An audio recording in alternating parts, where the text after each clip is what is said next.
Boa noite. Conforme a hora, o dia, a oportunidade para poder chegar no ar. Bem-vindos! Bem-vindos à minha casa. Muita coisa boa dentro de pouco tempo. Grande realização, nobres senhores. Para mim uma honra, um imenso prazer tê-lo aí coladinho do meu lado. Siga-me pelas redes sociais, pelo YouTube e vamos que vamos entreter. Aqui você tem direito à informação. Exatamente o que você ouviu. Mantenha-se atualizado e informadíssimo, cidadão, acerca dos seus direitos. Vamos que vamos entreter. Primeiramente, levanta da poltrona, seu folgado. Se inscreva no canal, fortalecendo, edificando a casa. Vamos fazer amigos? Vamos embora. Vamos agora a continuidade da CLT, dos seus direitos, as suas obrigações, de suas responsabilidades, empregados e empregadores do Brasil. Vamos aí ao artigo 544, sobre dos exercentes e atividades e também dos sindicatos. Vamos aí à continuidade. Entretanto, nobres senhores, é livre a associação profissional ou sindical, mas o empregado sindicalizado é assegurado em igualdade de condições e preferência. Inciso 1. Para admissão nos trabalhos de empresa que explore serviços públicos ou mantenha contrato com os poderes públicos. Temos outros incisos a seguir. Entretanto, a CLT, ela vai nos trazer uma listinha de benefícios de que o empregado sindicalizado pode usufruir, pode fazer uso. Porém, o mais importante é manter-se informado e participante, permitindo que, consequentemente, maior representatividade nas suas atividades de trabalho. Os sindicatos devem, principalmente, educar o filiado a entender melhor sua profissão e as atitudes que deve tomar em defesa dos seus ideais trabalhistas. Referente ao artigo 545, os empregadores ficam obrigados a descontar da folha de pagamento dos seus empregados, desde que por eles devidamente autorizados, as contribuições devidas ao sindicato, quando por esse notificado, de acordo com a redação da Lei 13.467 de 2017. Existem três tipos de contribuições, especificamente. Primeiro, temos a sindical. Segundo, temos assistencial. Terceiro, temos a confederativa. Primeiro, sindical. Segundo, assistencial. E a terceira, confederativa. A contribuição sindical está prevista no artigo 578 da CLT, sendo descontada todo mês de março e corresponde a um dia de trabalho do empregado. A Lei 3.467 de 2017 alterou o texto do artigo 579, condicionando a autorização prévia expressa dos empregados para que o recolhimento seja efetivado em favor do sindicato representativo da categoria. A contribuição assistencial é fruto de cláusula contratual e serve para custear os gastos com os referidos acordos ou convenções coletivas de trabalho, isentando aqueles que não desejam manter-se agregados a uma entidade de classe ou não autorizam sua cobrança. A Lei 13.467 de 2017 alterou o presente artigo, restringindo o recolhimento aos empregados que autorizem e não mais exigindo que antes expressasse tal motivação por escrito. Tal contribuição confederativa prevista no inciso 4º do artigo 8º da Constituição, sem critério definido e por não ser uma norma de plena aplicabilidade, Sua cobrança está assegurada somente aos empregados sindicalizados, filiados nos termos da súmula 666 do Supremo Tribunal Federal. O artigo 546. Às empresas sindicalizadas é assegurada preferência, em igualdade de condições, nas concorrências para a exploração de serviços públicos, bem como nas concorrências para fornecimento às repartições federais, estaduais e municipais e essas entidades paraestatais. A CLT tenta convencer os empresários da importância da sindicalização por meio de troca de favores, assinando com a possibilidade de participar de concorrências públicas. Entretanto, esquece do principal motivo, que é a necessidade da união de esforços no sentido de manter uma classe representativa perante as suas atividades empresariais. O artigo 547 é exigida a qualidade de sindicalizado para o exercício de qualquer função representativa de categoria econômica ou profissional, em órgão oficial de deliberação coletiva, bem como para o gozo de favores ou isenções tributárias, salvo em se tratando de atividades não econômicas. Doravante, para obter a função representativa de categoria econômica ou profissional, é necessário manter-se sindicalizado e estar em atividade dentro da sua categoria profissional ou empresarial. Relacionado à seção 7 da gestão financeira do sindicato e sua fiscalização, no artigo 548, constitui patrimônio das associações sindicais as contribuições devidas ao sindicato pelas quais participem das categorias econômicas ou profissionais ou das profissões liberais representadas pelas referidas entidades sob a denominação de contribuição sindical, pagas e arrecadadas na forma do capítulo 3 desse título. E temos outras a linha I até a E.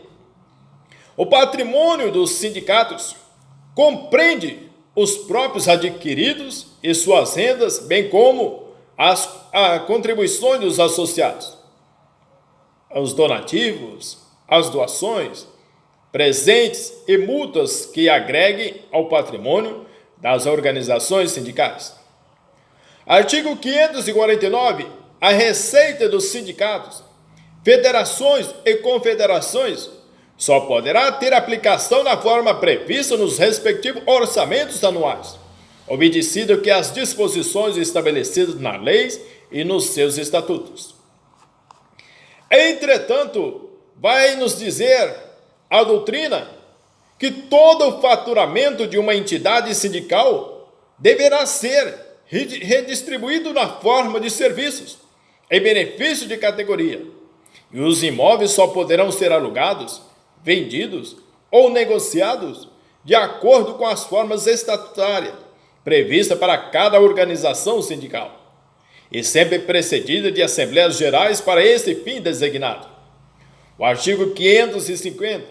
Os orçamentos das entidades sindicais serão aprovados em escrutínio secreto pelas respectivas assembleias gerais ou conselho de representantes até 30 dias antes do início do exercício financeiro a que se refere e conterão o que a discriminação da receita e das despesas na forma das instruções e modelos expedidos pelo Ministério do Trabalho. Entretanto, nesse viés, podemos dizer que realizar o balanço de receitas e despesas, os sindicatos devem ou deverão reunir-se. De que forma? Em assembleias gerais, que vai designar aí um escrutínio secreto, as formas de aplicação dessas despesas e receitas absolvidas pela categoria de cada exercício, sempre acompanhada de suas respectivas inteiras prestações de contas, requisito necessário que, para a permanência da diretoria na representação da classe. Artigo 551. Todas as operações de ordem financeira e patrimonial serão evidenciadas pelos registros contábeis das entidades sindicais, executadas sob como a responsabilidade de contabilistas, legalmente habilitado, em conformidade com o plano de contas e as instruções baixadas pelo Ministério do Trabalho. Entretanto, nobres senhores, a contabilidade dos sindicatos é feita por profissional competente, designado por quem? Pela diretoria, para o cumprimento de quê? Dessa finalidade. Bem que tem aptidão, é apto a desenvolver suas atividades de acordo com as normas expressas na onde? Na CLT e nos respectivos estatutos de entidade de classe. Esta contabilidade será sempre aprovada por Assembleias Gerais e pelos seus conselhos de representantes, sobre a orientação do Ministério do Trabalho e Emprego. O artigo 552. Os atos que importe em malversação ou dilapidação do patrimônio das associações ou entidades sindicais ficam equiparados ao crime de peculato, julgado e punido na conformidade da legislação penal. Entretanto, o dilapidador ou filho pródigo, aquele que destruir ou deteriorar os bens, o patrimônio da organização sindical, qual seja a sua natureza, é pública, ou seja, com atividade vinculada ao quê? Ao interesse público, vai responder criminalmente, eu diria, como peculato. Não há interferência do poder público nesses órgãos. Todavia, sua específica função vai obrigar diante da sociedade civil organizada.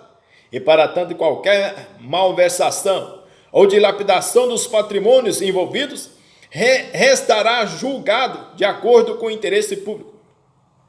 Doravante, nesse sentido em especial, quanto à tipificação do delito, a legislação trabalhista se compatibiliza com os crimes ligados à administração pública e, como tal, se equiparam para efeitos de caracterização dos dirigentes sindicais aos servidores públicos de conformidade aos artigos 312 do Código Penal.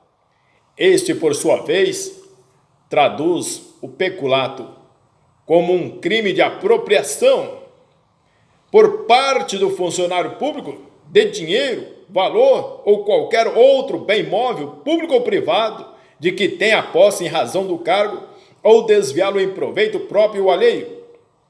Além de não tendo a posse, mas valendo-se da facilidade que lhe proporciona o cargo, o subtrai ou concorre para que seja subtraído para si ou para alheio. Entretanto, acerca das penalidades, as infrações aos dispostos nesses capítulos serão, no 553, punidas segundo o seu caráter e sua gravidade, com as seguintes penalidades. Temos aí a linha A até a linha F. Serão punidos com multas administrativas os infratores que não cumprirem as normas para as organizações sindicais previstas na CLT, bem como a suspensão de direitos para representar a categoria ou até mesmo com o fechamento dos respectivos sindicatos. Artigo 554.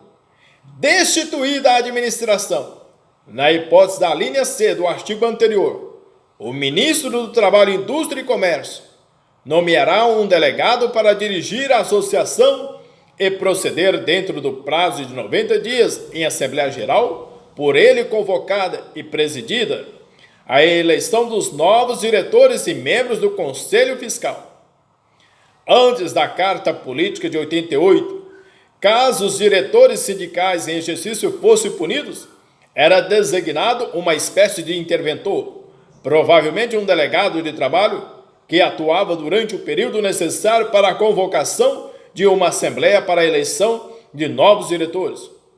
Hoje é imediatamente convocada a assembleia que apontará uma diretoria provisória até que seja realizada outra eleição. O 555. a pena de cassação da carta de reconhecimento será imposta à entidade sindical. Entendemos que após a Constituição de 88, já não é possível mais ocorrer a intervenção do Estado em questões sindicais. Porém, o Poder Judiciário pode intervir nos sindicatos sempre que for necessário. Artigo 556, a cassação da carta de reconhecimento da entidade sindical não importará o cancelamento do seu registro e nem, consequentemente, a sua dissolução, o que se procederá de acordo com as disposições da lei que regulam a dissolução das associações civis. No caso de cassação de um sindicato, se houver interferência do judiciário, ele pode até sofrer execução de seus bens para atender ao pagamento de possíveis dívidas com credores, respeitando os direitos de representatividade da categoria que defende. O 557, as penalidades que trata o artigo 553 serão impostas, a linha A e B, pelo diretor-geral do Departamento Nacional do Trabalho, com recurso para o ministro de Estado. B, as demais pelo ministro de Estado. Não mais se admite a interferência do Estado. A única instituição que pode promover a cessação das atividades de uma organização sindical no Brasil é o Poder Judiciário. Entre essas disposições gerais, que está registrado com sua previsibilidade legal, no artigo 558, são obrigados ao registro todas as associações profissionais constituídas por atividades ou profissões idênticas, similares ou conexas, de acordo com o artigo 511, e na conformidade do quadro de atividades e profissões, a que alude o capítulo 2 desse título. As associações profissionais registradas nos termos deste artigo poderão representar perante as autoridades administrativas e judiciárias os interesses individuais dos associados relativos à sua atividade ou profissão, sendo-lhe também extensiva as prerrogativas contidas nas alíneas A, D, e no parágrafo único do artigo 513. Qualquer organização, senhores, sindical, é obrigado a se cadastrar perante o Ministério do Trabalho e Emprego, visando que o seu reconhecimento pelo Estado e, consequentemente, está autorizado a funcionar em base territorial limitada, bem como optar para representar sua categoria profissional ou econômica em acordos ou convenções coletivas de trabalho. Tal necessidade está prevista na OJ número 15, no Tribunal Superior do Trabalho, que alude ao registro sindical. Porém, não exclui a tese de que esta exigência esteja em contradição com as normas constitucionais da Carta Política de 1988. A Portaria Ministerial 186 de 2008, expedida e determina as regras sobre a realização do registro sindical